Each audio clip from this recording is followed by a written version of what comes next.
नमस्कार दोस्तों, आज हम लोग इकोनॉमिक्स का PYQ रूप में हम लोग TGT, PGT, estate, BPSC, TRE से रिलेटेड प्रश्न, अदरवाइज सभी कॉम्पिटिटिव एग्ज़ाम के लिए इम्पोर्टेंट क्वेश्चन है ये। ठीक है, अर्थशास्त्र का प्रश्न है, प्रीवियस ईयर से रिलेटेड सारा प्रश्न है, जो कि हम लोग 1 से 184 तक हम लोग कंप्लीट कर लिए थे। आज हम लोग 185 से कंप्लीट करेंगे और आगे करते हुए चलेंगे। चलिए शुरू करते हैं। 185 तकनीकी विकास में निहित होता है। तकनीकी विकास में निहित होता है, क्या क्या होता है निहित? तकनीकी विकास में क्या क्या निहित होता है? तो निवेश की दी हुई मात्रा से अधिक मात्रा में उत्पादन, जहाँ पे टेक्नोलॉजी अच्छा होता है। ठीक है, जिस भी कंट्रीज़ का टेक्नोलॉजी बहुत ही A1 क्वालिटी का होता है, तो वहाँ पे निवेश की हुई मात्रा से अधिक मात्रा में, मतलब अगर हम वहाँ पे 100 रुपया इन्वेस्ट करते हैं ना, तो लगभग वहाँ 250-300 रुपया का प्रोडक्शन हो जाता है। राष्ट्र के उत्पादन साधनों की उत्पादकता में वृद्धि हो जाता है। कम निवेश द्वारा दी हुई उत्पादन की मात्रा में मतलब ज़्यादा हो जाता है। ठीक है, कम निवेश पे ही फिर ज़्यादा उत्पादन हो जाता है। क्यों? कि तकनीकी वेस्ट है उसके पास। ठीक है, चलिए इसका व्याख्या पढ़ते हैं। तकनीकी विकास में निम्नलिखित में से निहित होता है। क्या क्या? निवेश की दी हुई मात्रा में अधिक मात्रा में उत्पादन, राष्ट्र के उत्पादन साधनों की उत्पादकता में वृद्धि, कम निवेश द्वारा मतलब कम इन्वेस्ट के द्वारा दी हुई उत्पादन की मात्रा की प्राप्ति, मतलब कम पैसा में कम इन्वेस्ट में ज़्यादा प्रॉफिट करना। तो जहाँ पे टेक्नोलॉजी तकनीकी अच्छे बेहतर ढंग का होता है, तो वहाँ प्रोडक्शन ठीक क्वालिटी का होता है। चलिए 186 दीर्घकालीन उत्पादन फलन का संबंध है। दीर्घकाल में मतलब अल्पकाल नहीं, दीर्घकाल। ये कितने साल का होता है? तो 20 साल प्लस के लिए। ठीक है, लगभग। तो क्या होगा? ये पैमाने का प्रतिफल होगा, पैमाने का प्रतिफल। चलिए इसका व्याख्या पढ़ते हैं। व्याख्या है, जब सभी आगतों को परिवर्तित करते हैं तथा इसके निर्गत के ऊपर पड़ने वाले प्रभावों का अध्ययन करते हैं, इस स्थिति का अध्ययन हम पैमाने का प्रतिफल नियम के अंतर्गत करते हैं। इसे दीर्घकालीन उत्पादन फलन कहते हैं। चलिए 187 नंबर प्रश्न है। ठीक है, परिवर्तनशील अनुपात के नियम पहली अवस्था समाप्त होती है जहां। प्रश्न कह रहा है कि परिवर्तनशील अनुपात के नियम की पहली अवस्था समाप्त होती है जहां, कहाँ? तो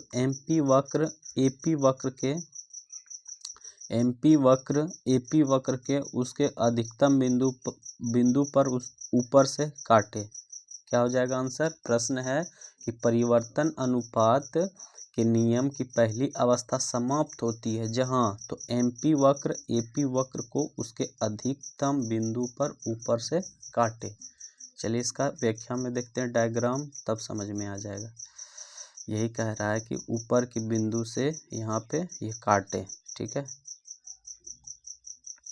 ये है एपी, टीपी और एमपी, और यहाँ पे दिया हुआ परिवर्तनशील अनुपात के नियम में पहली अवस्था ई बिंदु पर समाप्त होती है जहाँ सीमांत उत्पाद एमपी, सीमांत उत्पाद का एमपी तथा औसत उत्पादन एपी बराबर होते हैं। ई बिंदु पर एमपी वक्र एपी वक्र को ऊपर से काटता है। कहाँ से काटता है?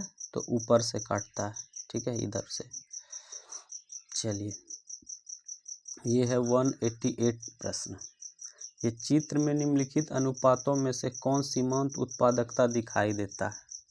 इस चित्र को देखना है और समझना है कि इसमें क्या क्या होता है कि सीमांत उत्पादकता दिखाई देता है कहीं पे। इस डायग्राम में देखिए कहाँ पे दिखाई दे रहा है। तो हमको दिखाई दे रहा है BC और AC। देखिए ये यहाँ से हो गया और यहाँ से हो गया। क्या हो रहा है, ये सीमांत उत्पादकता बन रहा है यहाँ से ऐसे करके BC/AC। चलिए इसका देखते हैं 188 डायग्राम देख लिए। इसका आंसर हो जाएगा बी नंबर BC/AC डायग्राम में जो था। चलिए इसका अब व्याख्या पढ़ते हैं। व्याख्या है, ज्यामितीय रूप में MPL कुल उत्पादन वक्र का ढाल होगा। किसी वक्र की किसी बिंदु पर ढाल ज्ञात करने के लिए किसी बिंदु पर स्पर्श रेखा खींचते हैं जिसका ढाल TP का स्पर्श बिंदु होगा। चित्रानुसार B बिंदु पर स्पर्श रेखा A खींचेंगे तो AB का ढाल अर्थात BC/AC त्रिभुज ABC में लंब आधार सीमांत उत्पाद होगा। जैसे हम बताए थे ना कि ऐसे बनेगा। यहाँ पे था क्या, B, इधर था C और इधर था A। क्या बताए थे, BC और AC। ठीक है, चलिए 189 परिवर्तनशील अनुपातों का नियम उत्पादन की 3 अवस्थाओं की चर्चा करता है। उत्पादन के प्रथम चरण में क्या होता है। कहने का है, प्रश्न कह रहा है कि परिवर्तनशील अनुपातों के नियम उत्पादन की 3 अवस्था की चर्चा करता है। ठीक है, तो उत्पादन के प्रथम चरण में क्या है, तो प्रथम चरण में है सीमांत उत्पाद बढ़ता है और गिरना आरंभ हो जाता है। क्या होता है, सीमांत उत्पाद बढ़ता है और गिरना आरंभ हो जाता है। तो प्रथम चरण क्या कहता है कि सीमांत उत्पादक बढ़ता है और गिरना आरंभ हो जाता है। चलिए इसका व्याख्या देख लेते हैं।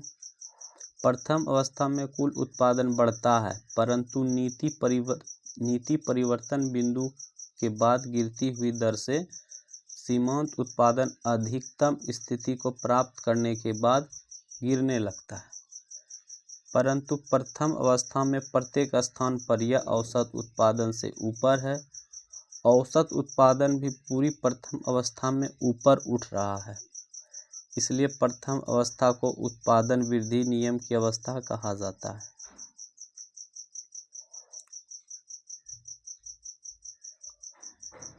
वन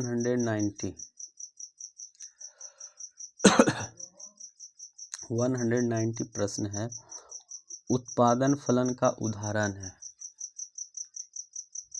उत्पादन फलन का उदाहरण है, तो उत्पादन फलन का उदाहरण क्या है, तो Q बराबर F ब्रैकेट छोटी ABC। उत्पादन फलन का उदाहरण क्या है, तो Q बराबर F A B C। ये क्या है, उत्पादन फलन का उदाहरण है। चलिए इसका देख लेते हैं फार्मूला।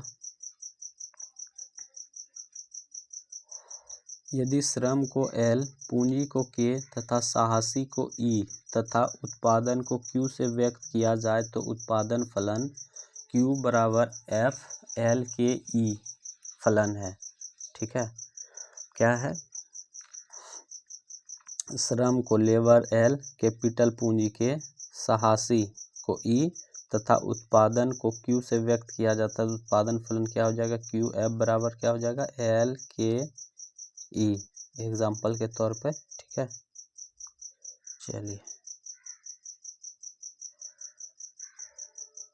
191 नंबर प्रश्न है। 100 कह रहा है, उत्पत्ति ह्रास नियम उस स्थिति को उत्पत्ति ह्रास नियम उस स्थिति का नाम है जिसमें उत्पत्ति ह्रास नियम उस स्थिति का नाम है जिसमें क्या हो जाएगा, तो सीमांत एवं औसत उत्पादन दोनों घटते हैं किंतु दोनों धनात्मक होते हैं। सी नंबर हो जाएगा, क्या हो जाएगा, सीमांत एवं औसत उत्पादक दोनों घटते हैं किंतु दोनों पॉजिटिव हो जाते हैं, मतलब धनात्मक हो जाते हैं। चलिए इसका व्याख्या देखते हैं। जब कुछ साधनों के स्थिर रहने पर एक साधन की मात्रा को बढ़ाया जाता है तो उसके कारण उत्पादन के 3 अवस्थाओं को बढ़ जाता है। प्रथम अवस्था बढ़ते प्रतिफल की अवस्था है, द्वितीय अवस्था घटते प्रतिफल की अवस्था है, क्योंकि इसमें सीमांत उत्पादक और औसत उत्पादक दोनों ही निरंतर घटते हैं परंतु धनात्मक रहते हैं। इस अवस्था के अंत में सीमांत उत्पादक शून्य हो जाता है और कुल उत्पादक अधिक हो जाता है। चलिए अब प्रश्न हो जाएगा 192।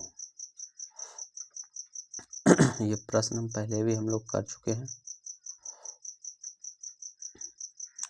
192 एक उत्पादन Q बराबर 1.3 L पे पावर 0.3 फिर K पे पावर 0.57 के लिए श्रम सापेक्ष उत्पादन की लोच क्या होगा।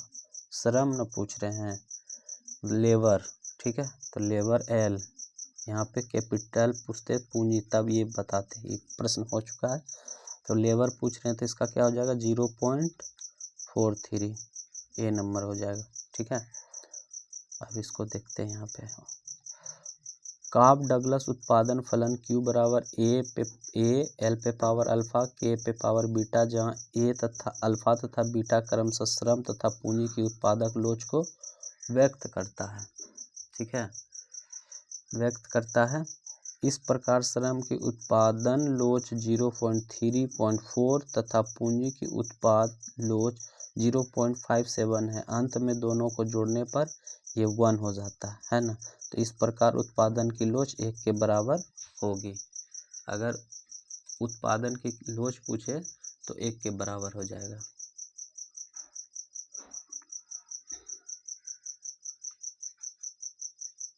चलिए 193 नंबर प्रश्न 193 यदि उत्पत्ति के समस्त साधनों में 100% वृद्धि करने के पश्चात उत्पादन में 80% वृद्धि होती है तो इस स्थिति को क्या कहते हैं। कहने का मतलब है किसी साधन में हम 100% वृद्धि कर दिए लेकिन प्रोडक्शन में उत्पादन में 80% ही वृद्धि होती है तो इस स्थिति को क्या कहते हैं। तो ये घट रहा है, सिंपल बात में दिख रहा है तो ह्रासमान प्रतिफल होगा, पैमाने का ह्रासमान प्रतिफल हो जाएगा, क्योंकि यहाँ हम 100% दे रहे हैं, हमको प्रॉफिट हो रहा है 80%, तो ह्रासमान हो रहा है, घट रहा है।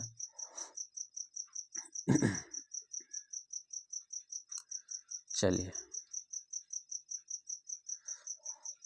ह्रासमान प्रतिफल की स्थिति में आगत में जिस अनुपात में वृद्धि होती है उससे कम अनुपात से निर्गत में वृद्धि होती है। जैसे समस्त साधनों में 100% वृद्धि से उत्पादन में 80% की वृद्धि होने पर ह्रासमान प्रतिफल को प्रदर्शित करता है। चलिए 194 नंबर कॉफ डगलस उत्पादन फलन के लिए प्रतिस्थापन की लोच होती है। अभी तो ऊपर पड़े थे इकाई के बराबर होगा, 1 के बराबर होगा, 94 इकाई के बराबर होगा, ठीक है। चलिए इसका भी व्याख्या देख लेते हैं। एक सामान्य उत्पादन फलन जिसकी कोई भी स्थिर प्रतिस्थापन लोच हो सकती है, अर्थात इकाई के समान भी हो सकता है।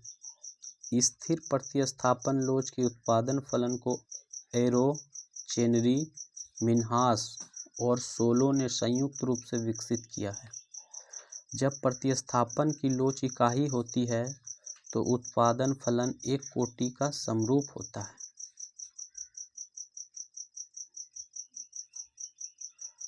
चलिए 195 नंबर प्रश्न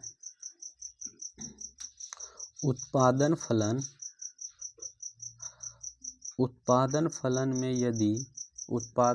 में यदि मात्र एक आगम परिवर्तित हो तो उत्पादन परिवर्तन की मात्रा व आगत परिवर्तन की मात्रा के परिणाम स्वरूप प्राप्त होगा।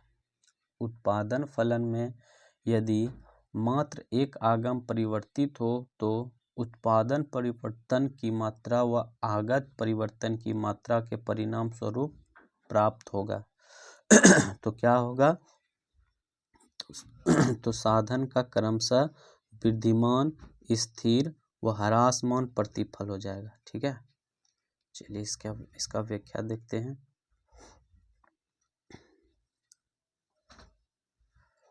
जब विभिन्न आगतों में किसी एक की मात्रा स्थिर हो तथा अन्य परिवर्तनशील हो तो इस प्रकार के उत्पादन फलन को अल्पकालीन उत्पादन फलन कहते हैं।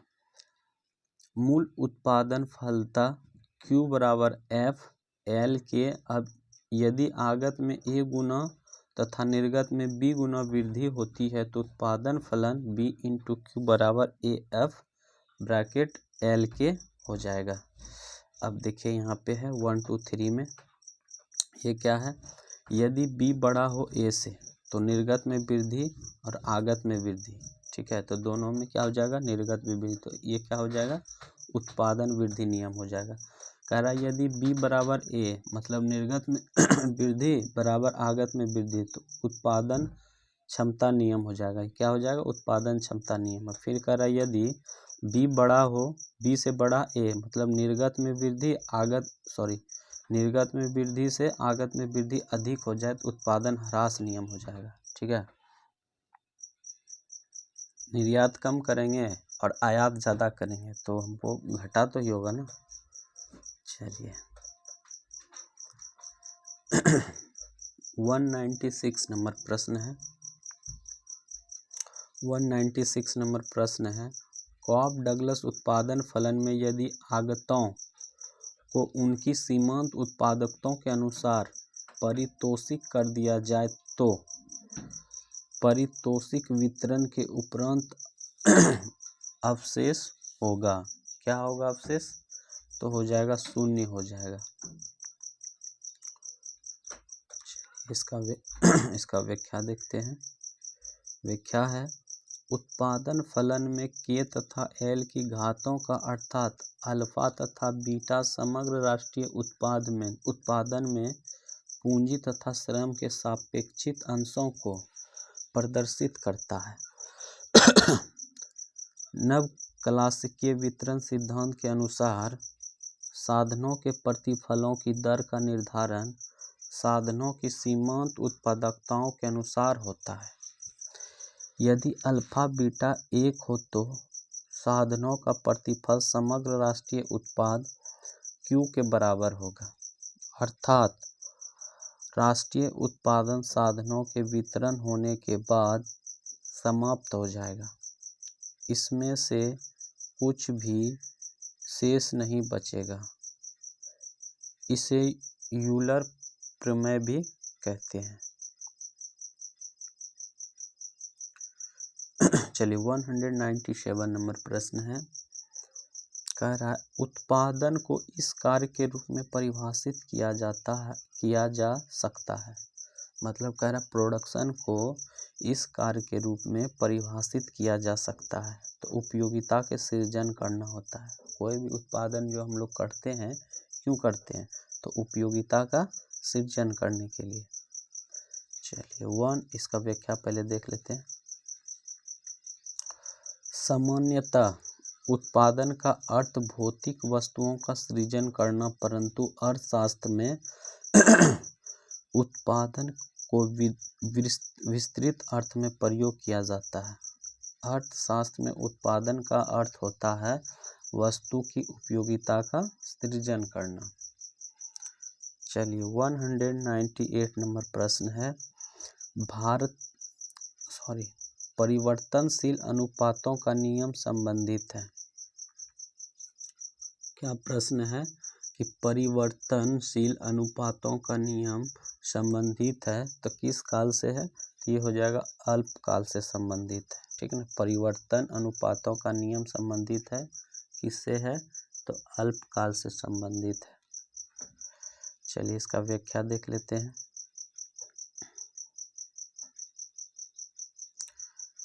जब विभिन्न आगतों में से किसी एक की मात्रा स्थिर हो तथा अन्य परिवर्तनशील हो, इस प्रकार के उत्पादन फलन को परिवर्तनीय अनुपात नियम कहते हैं। यह उल्लेखनीय है कि एक परिवर्तनीयशील अनुपात के प्रतिफल की अवधारणा अल्पकाल में ही सार्थक होती है। चलिए 199 नंबर प्रश्न है मेटा प्रोडक्शन फंक्शन। क्या है? मेटा प्रोडक्शन फंक्शन परा उत्पादन फलन का संबंध उत्पादन के किस अवधि से है? कहने का मतलब है मेटा प्रोडक्शन फंक्शन का संबंध उत्पादन के किस अवधि से है? परा उत्पादन फलन का किससे है? तो अति दीर्घ अवधि से। ऑप्शन नंबर डी हो जाएगा। किससे है? तो अति दीर्घ अवधि से। चलिए इसका व्याख्या देखते हैं।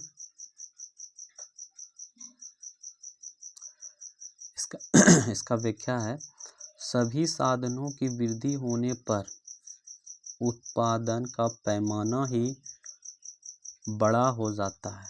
सभी साधनों में वृद्धि होने पर उत्पादन का पैमाना ही बड़ा हो जाता है और इस स्थिति को पैमाने का प्रतिफल कहते हैं और यह स्थिति परा उत्पादन फलन की है तथा इसका संबंध अति दीर्घ काल से है। ठीक है, मतलब 20 साल से प्लस वाला के। चलिए 200 प्रश्न है उत्पादन के साधनों की मांग कहलाती है।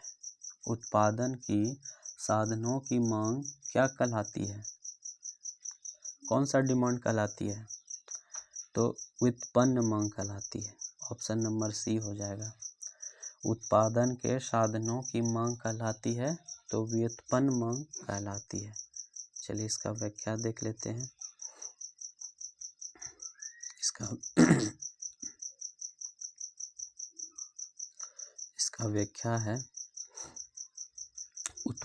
उत्पादन के साधनों की मांग व्युत्पन्न मांग कहलाती है। उत्पादनों के साधनों की मांग उत्पन्न मांग कहलाती है। इसका तात्पर्य यह हुआ कि किसी फर्म के उत्पादन के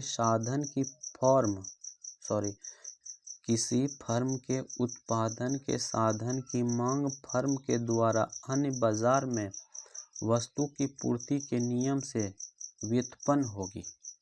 ठीक है, चलिए अब प्रश्न है 201।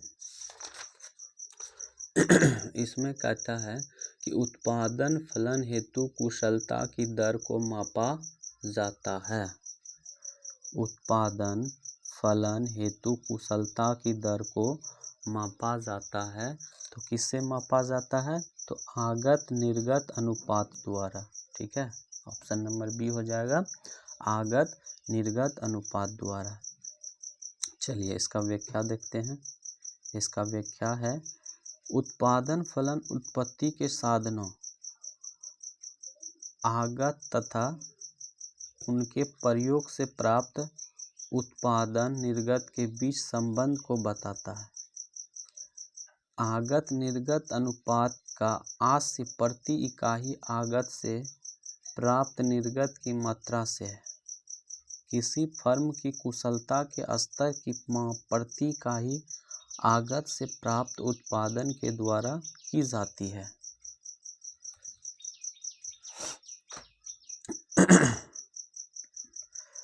प्रश्न है 202।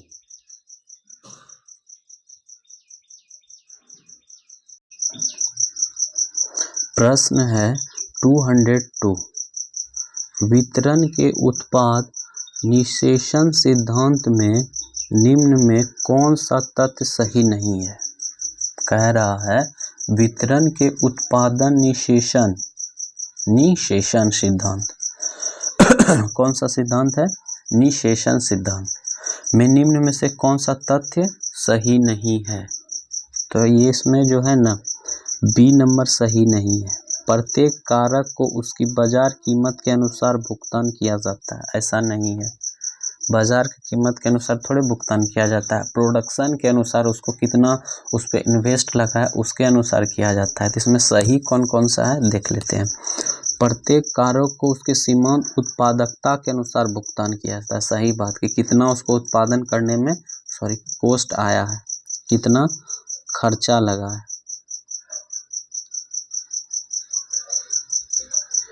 ये तो गलत था, ये सही है, ये गलत था। और है उत्पादन के कारकों की संख्या कितनी भी हो सकती है, हाँ ये भी सही है। चलिए इसका व्याख्या देखते हैं। उत्पादन निश्चय प्रमेय स्थिर पैमाने के प्रतिफल के नियम पर आधारित है। उत्पादन निशेष प्रमेय उत्पादन पैमानों के प्रतिफल नियम पर आधारित है। यदि कॉप डगलस उत्पादन फलन अल्फा प्लस बीटा का योग इकाई हो तो साधनों का प्रतिफल समग्र राष्ट्रीय उत्पाद साधनों के वितरित होने के बाद समाप्त हो जाएगा। इसमें कुछ भी शेष नहीं बचेगा यदि कॉप डगलस उत्पादन फलन में अल्फा प्लस बीटा का योग इकाई हो तो कॉप डगलस उत्पादन फलन आयलर प्रमेय अथवा प्रोडक्शन एक्सचेंज थ्योरम को भी संतुष्ट करता है। चलिए 203 नंबर प्रश्न 203 समोत्पाद वक्र का ढाल मापता है। क्या मापता है? तो प्रतिस्थापन की सीमांत दर। ये तो इजी प्रश्न है।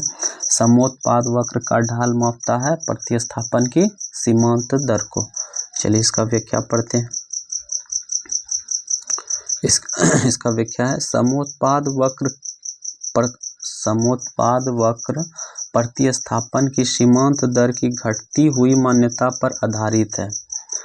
सम उत्पाद वक्र उत्पादन के दो साधनों के उन संभावित संयोगों को प्रदर्शित करते हैं जिनके प्रयोग से उत्पादन के समान उत्पादन प्राप्त होता है। चलिए 204 नंबर प्रश्न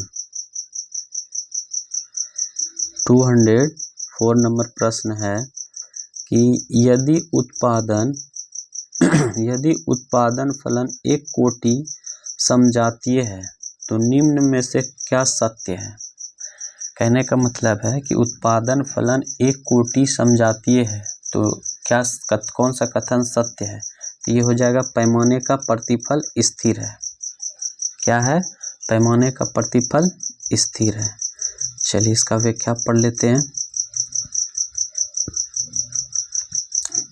इसका व्याख्या है यदि विभिन्न समोत्पाद वक्र जो उत्पादन के समान वृद्धि को दर्शाते हैं यदि विभिन्न समोत्पाद वक्र जो उत्पादन के समान वृद्धि को दर्शाते हो एक दूसरे के समान दूरी पर स्थित हो तो इसका अर्थ होगा कि पैमाने का प्रतिफल स्थिर है। और जब पैमाने का प्रतिफल स्थिर होते हैं अथवा जब उत्पादन फलन प्रथम कोटि का समरूप होता है तो परिवर्तनशील साधन का सीमांत भौतिक उत्पादन सीमांत प्रतिफल घटता है।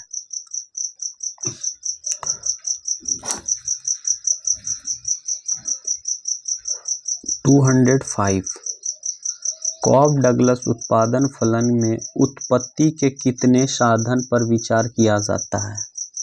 कॉप डगलस उत्पादन फलन के उत्पत्ति के कितने साधन पर विचार किया जा सकता है। कितना पे विचार किया जाता है? तो 2 पे विचार किया जाता है। ऑप्शन नंबर ए हो जाएगा। चलिए इसका व्याख्या देख लेते हैं। कॉप डगलस उत्पादन फलन में 2 साधन श्रम और पूंजी को लिया जाता है जिसका गणितीय स्वरूप निम्न है। Q बराबर A के पावर अल्फा L पे पावर बीटा बराबर Q बराबर समग्र राष्ट्रीय उत्पाद K तथा L पूंजी और श्रम की मात्रा है। A समानुपाती B धनात्मक स्थिरांक है। चलिए 206 प्रोडक्शन मीन्स उत्पादन का अभिप्राय होता है। उत्पादन का अभिप्राय क्या होता है? तो उपयोगिता का सृजन करना। अभी भी उधर पढ़े थे क्रिएशन ऑफ यूटिलिटी, उपयोगिता का सृजन करना। चलिए इसका व्याख्या भी पढ़ लेते हैं। जिस क्रिया के द्वारा किसी वस्तु या सेवा में उपयोगिता का सृजन किया जाता है उसे उत्पादन कहते हैं। यह रूप परिवर्तन, स्थान परिवर्तन, समय परिवर्तन के द्वारा हो सकता है। 207 नंबर प्रश्न, दीर्घकालीन उत्पादन फलन के अंतर्गत क्या होता है? दीर्घकालीन उत्पादन फलन के अंतर्गत सभी साधन परिवर्तनशील होते हैं, क्योंकि ये लॉन्ग टर्म के लिए होता है। कितना? तो लगभग प्लस 20 वर्ष। दीर्घकालीन कितना होता है? तो उस समय पक्का है कि सभी साधन परिवर्तनशील होंगे। चलिए इसका व्याख्या देख लेते हैं। सभी साधनों की वृद्धि होने पर उत्पादन का पैमाना बड़ा हो जाता है और इस स्थिति को पैमाने का प्रतिफल कहते हैं। अर्थात प्रतिफल या उत्पादन में वृद्धि जो पैमाने में वृद्धि के परिणाम स्वरूप हो। चलिए आज का ये लास्ट प्रश्न है 208। उत्पादन की प्रविधि की सीमाएं व्यक्त की जाती है। उत्पादन की प्रविधि की सीमाएं व्यक्त की जाती है, तो कैसे व्यक्त की जाती है? तो रीज रेखाओं के द्वारा। किसके द्वारा? रीज रेखाओं के द्वारा। चलिए इसका व्याख्या पढ़ते हैं। उत्पादन की प्रविधि सीमा को प्रदर्शित करने वाली रेखाओं को रीज रेखाएं कहा जाता है। उत्पादन की प्रविधि सीमा को प्रदर्शित करने वाली रेखाओं को रीज रेखाएं कहा जाता है। इन सीमाओं के भीतर ही प्रतिस्थापन हो सकता है, बाहर नहीं। इसलिए स्ट्राइडर ने इन रेखाओं के बीच क्षेत्र के प्रतिस्थापन क्षेत्र कहा। चलिए ये आज का लास्ट प्रश्न था। अब नेक्स्ट क्लास हम लोग 209 से करेंगे। ठीक है, आज का क्लास यहीं पे समाप्त करते हैं। धन्यवाद।